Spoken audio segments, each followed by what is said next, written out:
What is up, YouTube? It's Olivia Nita back with another video, and today I'm going to be showing you guys how, y'all, I'm just now getting over a cold. I still have it. Well, I just have the coughs, and my nose is still kind of stopped up, but I'm doing better, and I wanted to do this video for you guys, this makeup look that I seen, and you know, I wanted to redo it. I wanted to remake it. It's a dramatic look. It's super cute though. It's super cute. And what I'm going to be using to do this look for you guys is I'm going to be using the James Charles Morphe palette. And the reason why I picked this palette, this specific palette to use, because he has all of the rainbow colors that I need to do this look, and he has every single last one of them. And then this palette is just so cute, so I like this palette. I'm just gonna do my eyebrows off of camera, and then I'm gonna come back.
What we do here is go back.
Y'all, it's so hot.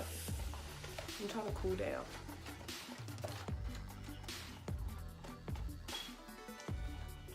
Oh, now all of a sudden you want to be hot down here.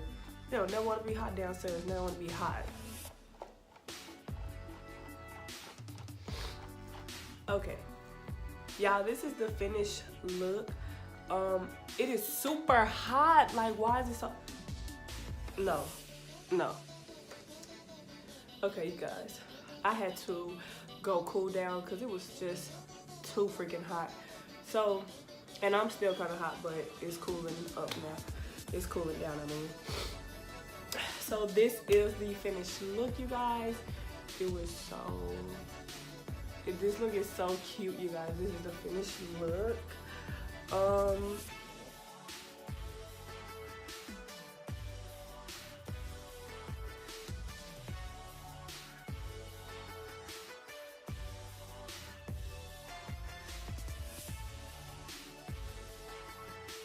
I hope you guys like it. I love it, y'all. I'm feeling myself actually right now. Like, I'm finna go put on some clothes and I'm finna go out. Cause you know, well, I'm not gonna go out, but I'm just gonna go get me something to eat cause I'm freaking starving. But still, my makeup get to be seen, so I'm not tripping. I am doing a giveaway. The information to that will be all down below in the description box, you guys. Don't forget to like, comment, and subscribe on this video, and I will see you guys in my next video. Bye.